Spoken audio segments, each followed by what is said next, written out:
tô nervosa, vocês não estão entendendo. E na minha primeira palestra eu apareço com o braço desse jeito, né? Mas tudo bem, faz parte. É um esforço, tá?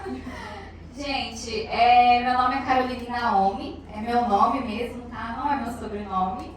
Eu tenho 27 anos hoje e eu fiz meu primeiro curso de extensão de cílios no Japão quando eu morei lá. E lá no Japão, nas escolas, a gente já aprende muito sobre gestão financeira, como você guardar dinheiro, né? Desde a mesada que a gente ganha dos pais, a gente aprende muito sobre isso. Então, quando eu abri meu próprio estúdio, quando eu comecei a trabalhar para mim, eu não tive problema com gestão financeira. Sou lash design há 8 anos, eu nunca trabalhei nessa área de extensão de cílios, eu nunca trabalhei para os outros, né? Sempre comecei trabalhando para mim mesma. Hoje sou proprietária do estúdio NB Lash, que se localiza ali no Sudoeste, no SIG, e sou Senior Lash da London Lash, e hoje eu tenho mais de 10 certificados nacionais e internacionais. Por que eu estou falando isso? Com todo esse conhecimento que eu tenho, e que nem eu falei para vocês, eu tinha uma boa gestão financeira, e eu consegui criar um método para eu encher a agenda das minhas colaboradoras, empreendedoras, né, que a gente está falando aqui. Que eu consegui encher a agenda delas em 2 meses e fidelizar as clientes, e eu fiz isso com vários profissionais que passaram pela NB Lash, e era aprovadíssimo. Então, eu tinha um método, eu tinha um conhecimento e eu já tinha minha agenda cheia, a agenda da minha equipe estava cheia e eu e meu noivo, mas na época era meu namorado, a gente teve uma brilhante ideia de abrir uma outra unidade. Então, na época eu só tinha a unidade do Cruzeiro e eu abri a unidade do Lago Sul. Eu vou pedir para você fazer slide, tá? Porque não... Enfim... Eu abri a unidade do Lago Sul, pode voltar. Eu abri a unidade do Lago Sul, tem algumas carinhas aí que eu lembro que estavam na inauguração.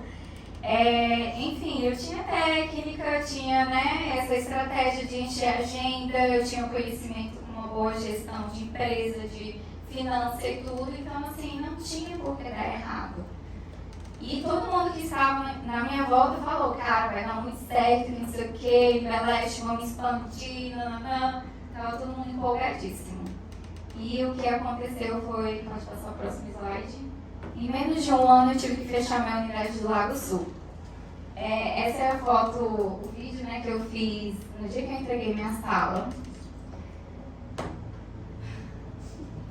Gente, eu confesso que não foi fácil. Ajuda aí, hein?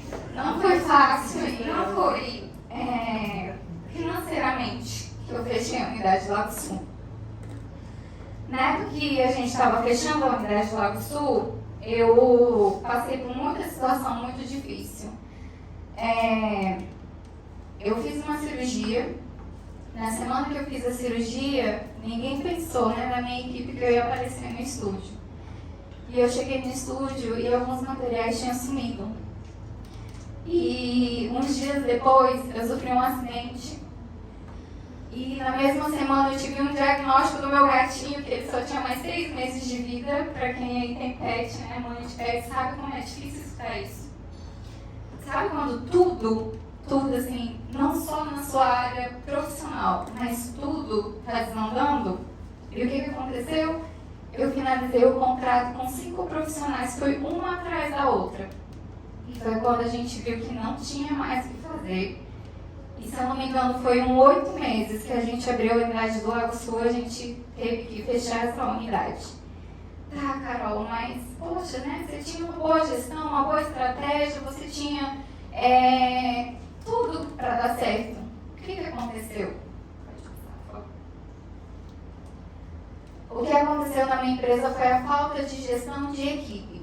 Porque tudo que a gente aprendeu hoje de manhã cedo, gestão de empresa, inteligência emocional, gestão financeira, né, marketing, você pode ter isso tudo, mas se você não tiver uma boa gestão de equipe, você não vai conseguir fazer com que as pessoas que estão ali como empreendedora compre a sua ideia e a sua empresa não vai para frente, a não ser que você decida trabalhar sozinha sempre.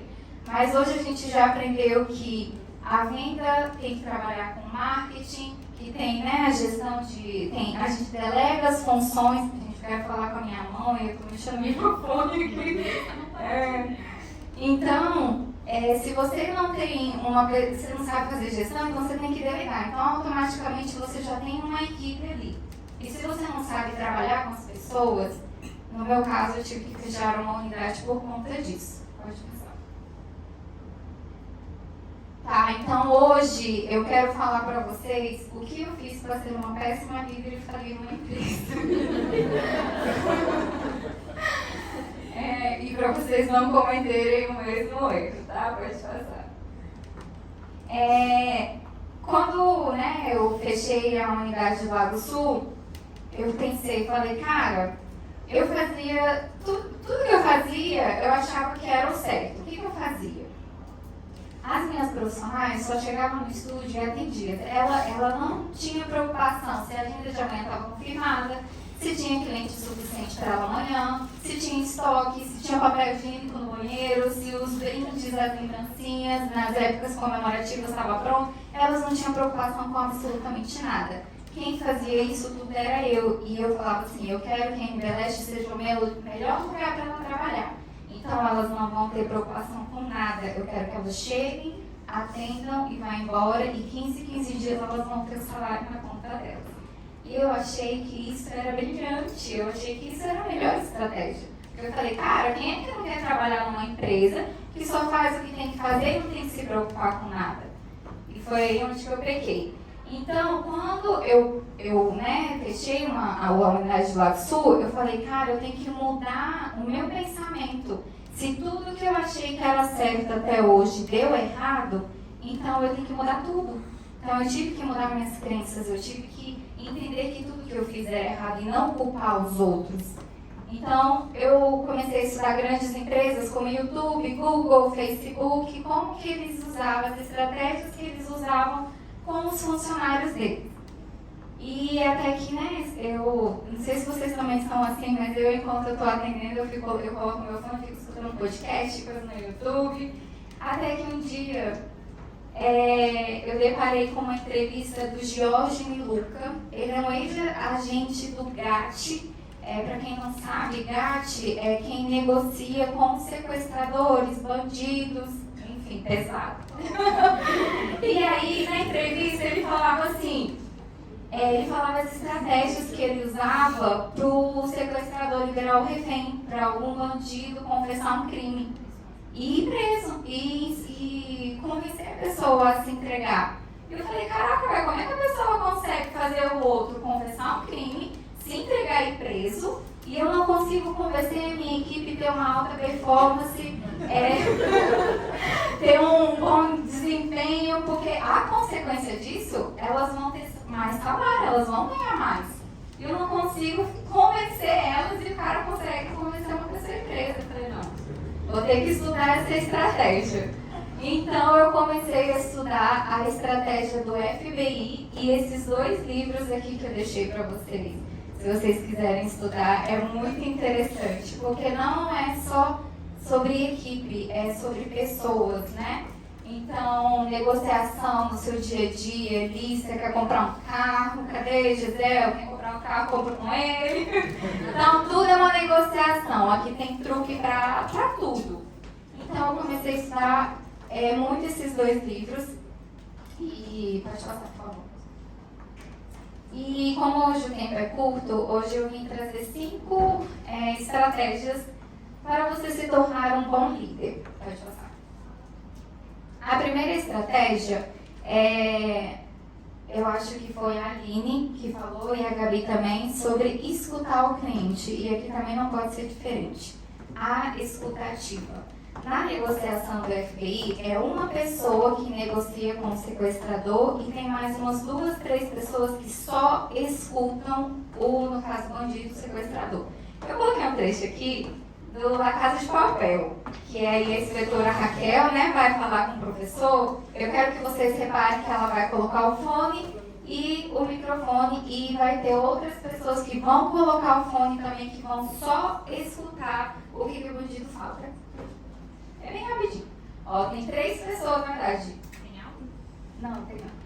E a Raquel que coloca o microfone. Então, eles prezam muito por escutar o outro lado, né? Aqui no caso a gente está falando do sequestrador.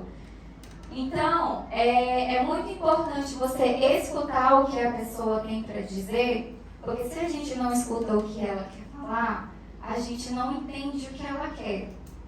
Então, era uma coisa que acontecia muito na empresa, né? Eu chegava assim, fazia reunião, juntava todo mundo e já chegava direto ao ponto e falava, olha, eu quero mais resultado, eu quero mais desempenho, tem que fazer assim, tem que fazer assado, não sei o quê.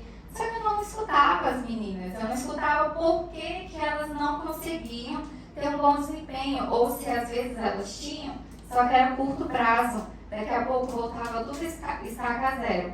Então, aqui eu entendi que eu já comecei errado, eu falava demais e escutava de menos. Tá, Carol, mas a empresa é minha, eu dito as regras, eu que coloco a ordem, as meninas não têm que querer nada, porque elas têm que seguir a regra da empresa. Pode passar. Aqui entra então a questão se você quer ser um líder ou se você quer ser um chefe. Pode passar. Ser um líder é sobre influenciar e estimular os liderados. E influenciar é ouvir mais do que falar. E a gente, né, alguns palestrantes já falaram sobre isso. E uma das coisinhas que eu vou trazer aqui é, por exemplo, hoje em dia, as influenciadoras, as blogueiras, elas vendem muito mais do que as artistas da Globo. Por quê? Porque elas escutam o público dela e elas entendem o que o público dela quer. Poxa, gente, a Virgínia vendeu um sérum, né, 10 em 1, ela nem apareceu na televisão.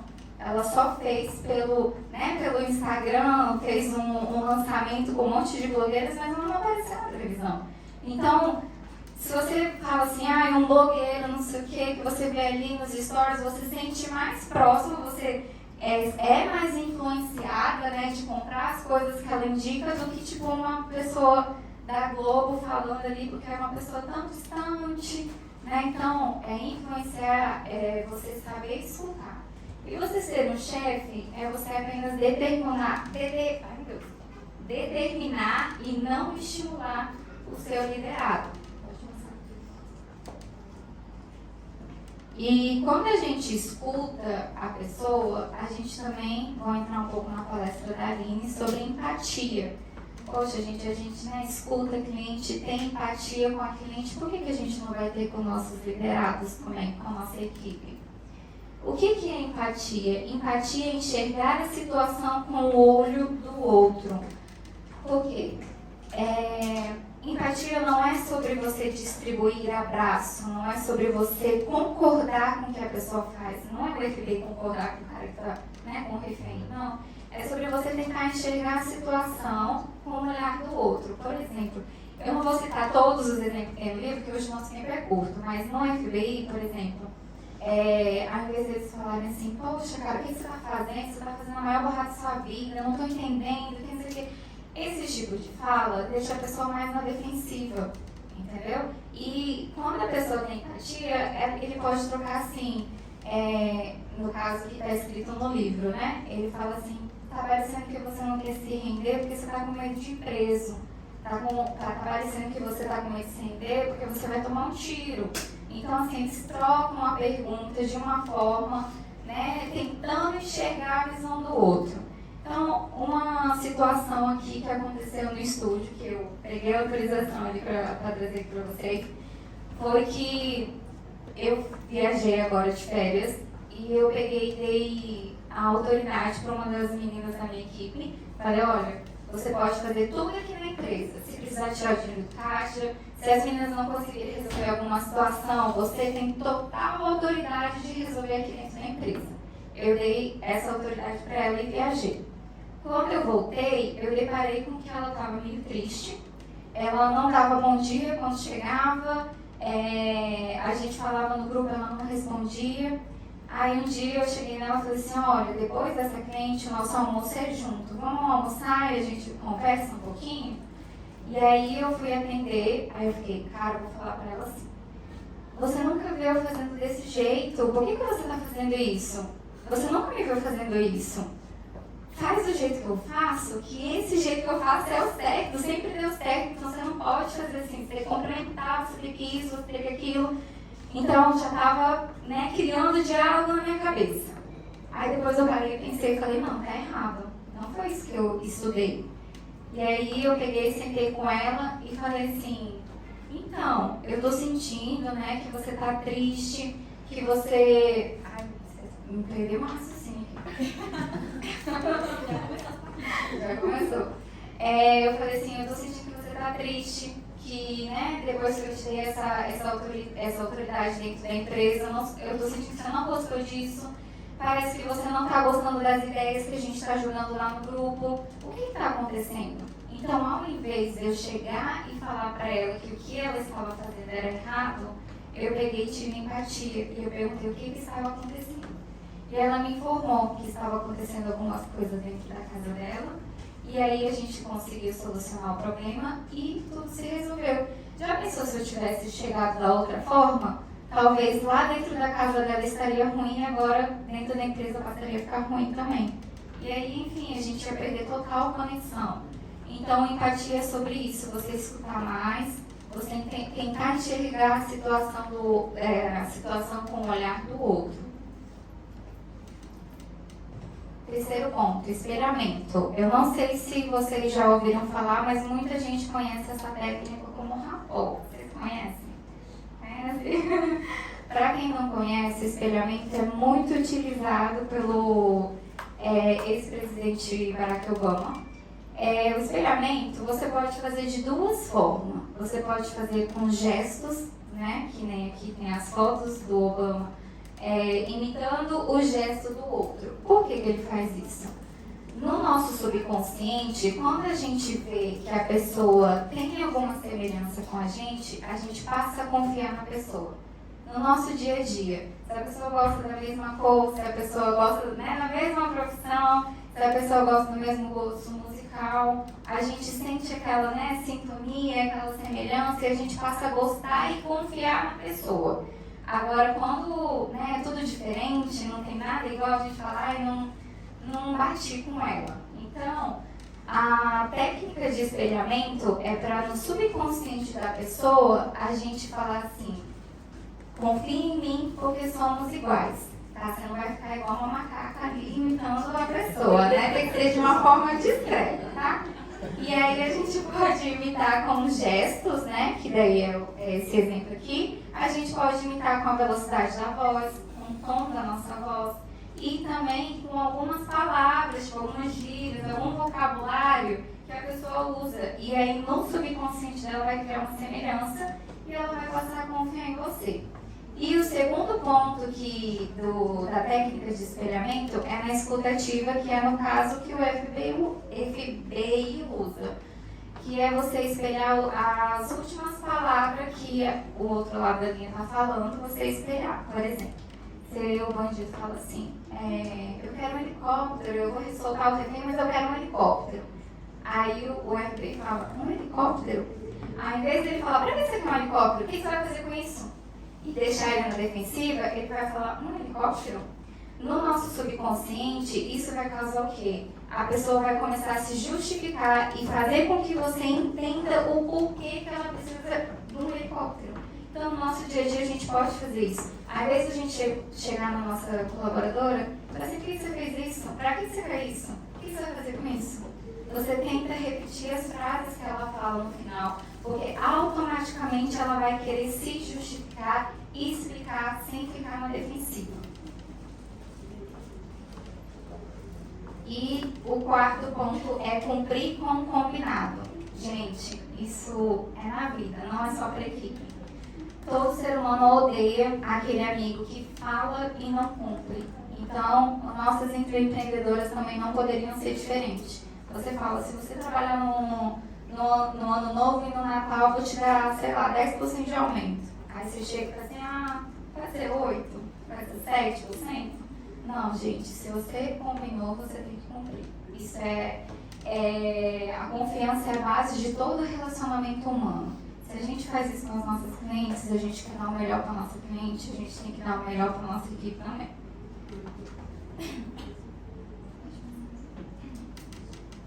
A quarta estratégia, eu estou no tempo ainda? A quarta estratégia é você entender a necessidade humana. E esse é um dos pontos que eu mais errei e foi um dos grandes pontos que fez eu fechar a unidade do assunto. O ser humano ele tem 5 necessidades básicas. Uma é fisiológica, né, que é comer, beber, dormir. A segunda é segurança, você tem um local seguro para você dormir e você tem um bom emprego.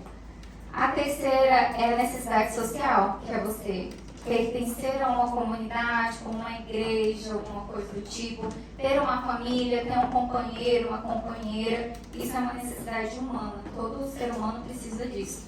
Só que hoje eu quero falar sobre a necessidade de estima, que é a autoestima, ser reconhecido, sentir-se digno e respeitado. Isso entra na nossa necessidade humana. Então, todo mundo precisa disso, né? De ser estimulado, de ser reconhecido pelo que fez e sentir-se digno e respeitado. E o último é a necessidade de autorrealização, que é aproveitar todo o seu potencial, fazer o que gosta e ser capaz de conseguir um bom resultado nisso e ter autonomia e autocontrole. Lembra que eu falei para vocês que eu fazia tudo na empresa, que as meninas só tinham que chegar e atender? Hoje eu vejo que isso foi uma coisa egoísta na minha parte. Por quê? Eu queria todo o reconhecimento para mim e eu queria o autocontrole só para mim. Então, eu achava que era uma boa estratégia, mas na verdade é porque isso me fazia bem, porque eu tinha o controle de tudo. Então, foi a primeira coisa que eu mudei dentro da minha empresa. Eu passei a reconhecer cada coisa, desde as coisas pequenas até as coisas grandes.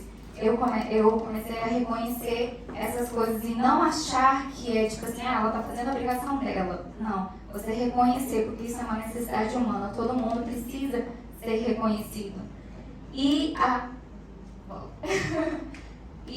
necessidade de autorrealização. Quando eu vejo que uma equipe, alguém da minha equipe é boa no que está fazendo, eu pego e dou um cargo para ela. Lá no meu estúdio, cada uma tem um cargo. Uma tem que ficar controlando a agenda, né? Resolver tudo da agenda, no caso a secretária. A outra tem que cuidar sobre as datas comemorativas. A outra pensa no presente de aniversário, no brinde do final do mês. Então, todo mundo tem um cargo. Só que eu não saio distribuindo, você faz isso, você faz aquilo. Não. Eu vi que uma tinha mais potencial que a outra e eu deleguei essa função para ela. Então, quando eu passei a fazer isso, a minha equipe se sentiu mais parte da empresa, que também entra na necessidade humana de você se sentir parte de alguma comunidade. Então, isso foi ótimo para mim, porque tirou um fardo. Eu fazia tudo, agora eu comecei a delegar funções. Então, elas se sentiam parte, a gente ficou mais unida e eu fiquei menos sobrecarregada. Então, eu tinha mais tempo dentro da minha casa com os meus pais, com o meu noivo. Então, eu consegui ter uma qualidade de vida melhor, porque eu soube distribuir as funções. E é isso, gente. Lá no meu Instagram e no meu YouTube, eu vou começar a falar mais sobre esse assunto de gestão de equipe. Eu quero falar um pouco mais sobre como é que o FBA faz, porque hoje o nosso tempo é bem curtinho, então eu não consegui trazer todas as estratégias, mas eu vou estar postando lá no YouTube porque é muito legal. E para quem tiver interesse nesses assuntos, vocês têm que ler aqueles livros que eu indiquei para vocês. E espero que vocês tenham gostado. Quem aqui ainda não tem equipe, espero que isso tenha servido de alguma forma como conhecimento quando vocês forem montar a equipe de vocês, para vocês não cometerem o mesmo erro que eu cometi e fechar uma unidade, tá bom?